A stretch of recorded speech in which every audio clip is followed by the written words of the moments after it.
The word that comes to mind when I think about Jesus is powerful. Kind. I think about the word peace. Loving and caring. Life, because he sacrificed his life to give us ours. Is Jesus God, or is God Jesus, or are they the same person? What's it like being the most powerful person to ever walk on earth? What did he do on his downtime? Why does he love us so much? He's a person who loves and cares for me. My role model. A very safe place to talk to. Jesus is a friend. If I'm dealing with anything, I know I can go to him and he'll help me through it.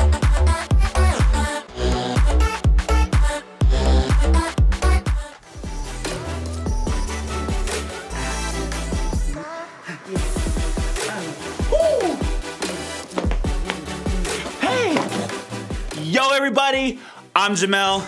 Spelled Jamal, pronounced Jamel. We're in the middle of one of my favorite seasons of the year, and that's Easter. Why do I love it so much? Well, let me tell you why. Because Easter has the best candy. And no, I'm not talking about Peeps. I'm talking about the fact that when it's Easter, they change the shape of all traditional candy bars, right? And an Easter Twix is the best Twix, because they change it to like be an egg shaped, and then the proportions are different, but better. I'm just telling you. And of course, getting together with family and friends. I love Easter because it gives us a chance to learn more about who Jesus really is. In fact, that's what this series is all about. It's called Who is Jesus? And in it, we're discovering more and more about who Jesus is and what he means to us. So, before we get into that, have you ever thought about something that would make your life really fun? I mean, really, take a second, think about it. I'll wait.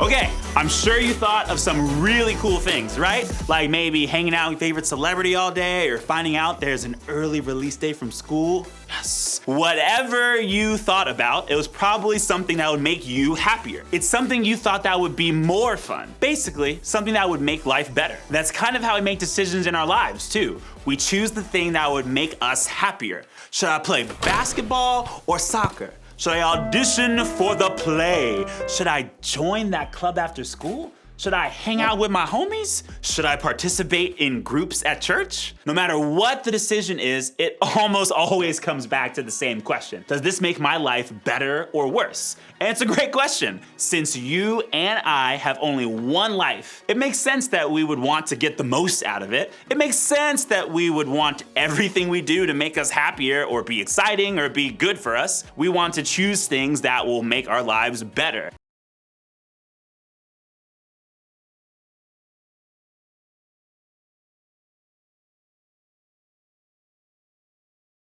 And for most of us, we approach church and faith in the same exact way. Is it going to be any fun? Will I be happier? Will it make my life better? Maybe we don't ask those questions out loud, but we probably thought them a time or two. And honestly, I understand why. People talk about having faith in God or following Jesus like it makes your life way better. They use words like life-changing or mind-blowing. Even around here, we say that knowing Jesus changes everything. Maybe you've heard someone tell their story of how they started following Jesus and their life changed in a really good way. Or maybe you have a story like that in your own life. And yes, stories like that are great. But maybe, like me, you found yourself wondering, is that really possible? How can following a guy who lived 2,000 years ago change that much about my life? How can a religion with so many rules make my life any more fun or more enjoyable? Does faith in God really make your life better? If you're asking questions like these, I want you to know they're not bad or wrong. In fact, it's okay to ask. After all, we can't find these answers if we don't ask the questions. That's why we want you to ask, because we believe that following Jesus can change your life for the better, and we want you to know and experience that too. So, to get some idea of what all this faith stuff really can do for our lives, I want to look back to a time when Jesus was alive on earth. What's cool is that Jesus' followers wrote down what they heard Jesus say and what they experienced during his life and ministry. So now, when we wonder what Jesus is like, we can look to their records of his life to find our answers. In his teaching, Jesus often used illustrations or examples that were a part of everyday life at the time. And one of those illustrations was about sheep and their shepherd. It was a concept that everybody in that culture understood. People saw shepherds taking care of their sheep all the time back then. So they knew that it was a shepherd's job to make sure that the sheep were safe. As he was using this illustration, Jesus referred to himself as the good shepherd. Who are his sheep? We are. And according to Jesus, that means he takes care of us, feeds us, helps us rest in safety. It was a nice little word picture he had going on there. Then, right in the middle of his teaching, Jesus made a huge statement. The thief comes only to steal and kill and destroy. I don't know about you, but for me, that feels like a very random term. We were just talking about sheep, and now you're telling me this terrible news about a thief? What is happening here? Well, back then, thieves were a problem. I mean, thieves are still a problem now, but even more so back then, thieves were a problem. It was a real thing that someone might steal or hurt a shepherd's sheep. But again, Jesus was talking about himself as the good shepherd here. And remember, we, his followers, are his sheep. So how is a thief even part of the conversation? Well, let's look at how Jesus continued. The thief comes only to steal and kill and destroy. I have come that. Here, Jesus was making a very important point. He was showing us the difference between himself and the thief. He's saying that this is why a thief shows up, to steal, to kill, to destroy. But I'm going to tell you why I show up.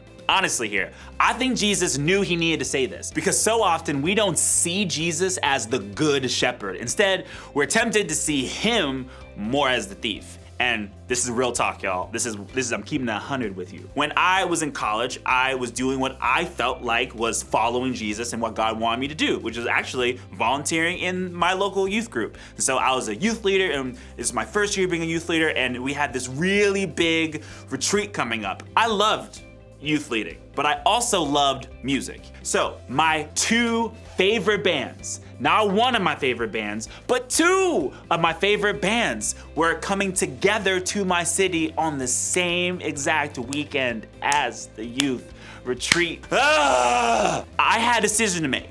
I had to decide to myself, am I gonna go on this youth retreat as this youth leader and have this experience, or am I gonna go to this concert that I really wanna go to and have this experience? And I decided to go on the retreat and have that experience. But I definitely said some prayers to God where I was like, God, why though? I feel like if I just wasn't following you, I wouldn't have this issue. I wouldn't be missing out on this kind of fun. I felt like I was missing out on something because I was following Jesus. Because we think Jesus is all about stealing our fun, right? You're like, oh goodness, here comes Jesus taking all of our fun away and dumping it somewhere else, you know what I'm saying? There goes my fun. And we think that Jesus will kill all of our relationships, right?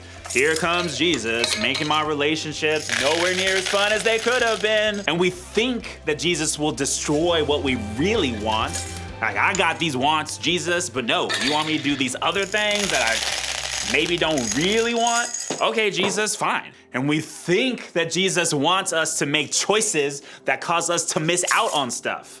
Like, I'm trying to do this, Jesus, but Jesus is like, nah, you're gonna have to miss out on that thing. And we get to this point where we worry that if we follow Jesus, some part of our lives will be stolen, killed, or destroyed. We'll have to give up on our dreams. We'll have to give away everything that we really want. We're going to miss out on friends or dating people or doing things that we think are fun. We're going to have to live boring lives. The point is, when it comes to Jesus, we're all tempted to think that he wants to take something away from us. And that's why I think Jesus brought this up. He knew his followers might feel this way. He knew that they'd think something about him that wasn't true. So he wanted to make sure his people were crystal clear about who he is and why he came to them. And that's why he finished with this. I have come that they may have life and have it to the full. In other words, Jesus was saying, I didn't come to take away your life.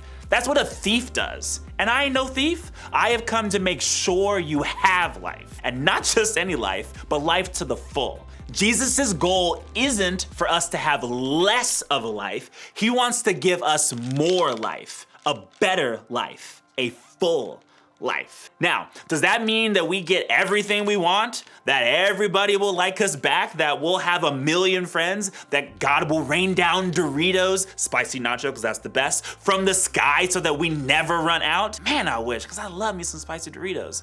Probably not. Does it mean we'll never get bored, never get our feelings hurt, never feel pain?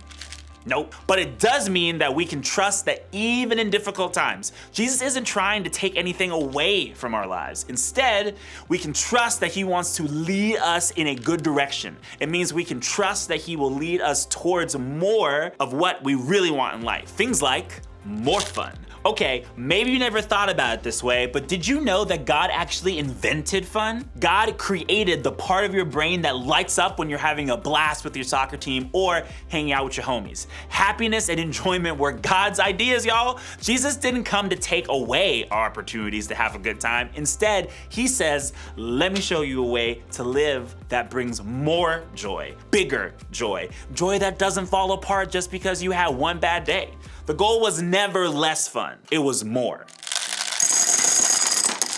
Better relationships. The truth is, we all want solid, real friendships. Following Jesus can make you better at finding those kind of friends and being that kind of friend. But that's not all, y'all. The same is true for your family and even your dating relationships. Jesus wants you to find more of the right kind of people and have better relationships.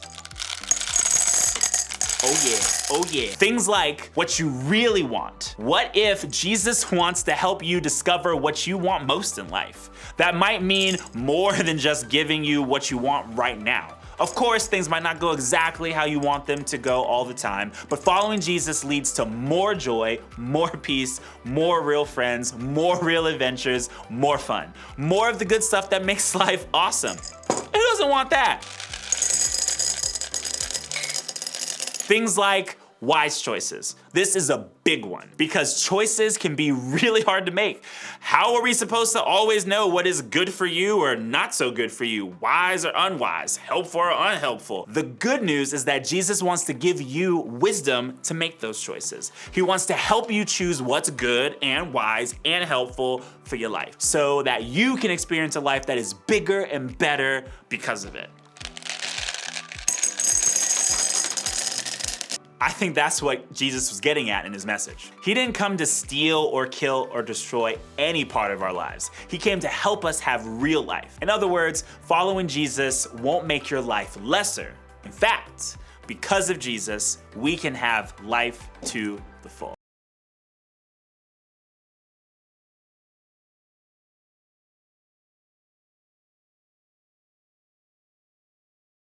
So how does this work? How do you find the more, better, fuller life that Jesus offers? For some of you, I think the first step is to say yes to Jesus for the very first time. Maybe you've always thought that Jesus is angry or boring or that following him meant living a miserable life. Today, I'd like you to consider this question. What if that just isn't true? What would it look like for you to say yes to the one person who can change your life for the better? For others of us, maybe we've already said yes to a relationship with Jesus, but we haven't experienced the life he describes. So maybe it's time for us to say yes to the things that Jesus says yes to. So much of what Jesus leads us to do will actually make our lives better. When we make good choices or decide to serve someone else or we spend time getting to know more about Jesus, we do that because it makes things better for us and for others. There are a million ways to experience this, but let's start with just one. What if this week you just said yes to serve someone? Serving someone else can make their lives so much better, but it can actually make our lives better and happier and richer as well. Serving isn't something that a serious, no fun God would ask you to do. It's something that makes everyone's lives better, including yours. So, what's one way that you could help someone else? Volunteer to work with the little kids? They'll love you. Volunteer to help an elementary schooler with their homework? You'll be their hero. Volunteer to work with the elderly at a senior home? They'll be so happy that you're there. Volunteering for a missions trip? You may get to combine all these other things with a huge adventure. You'll be helping meet a need and potentially changing someone's life for the better. Can you imagine feeling less joy after doing something like that?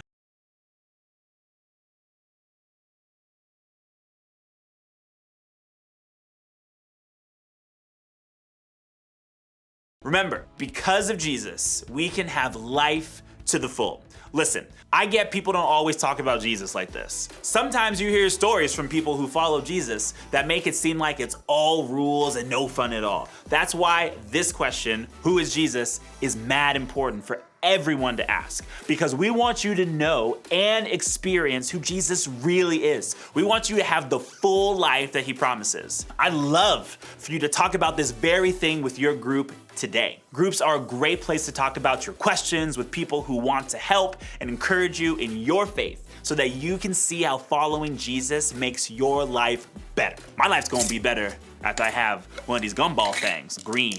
Favorite color, like it's flavored green. It's not, it's just color green, you know what I'm saying.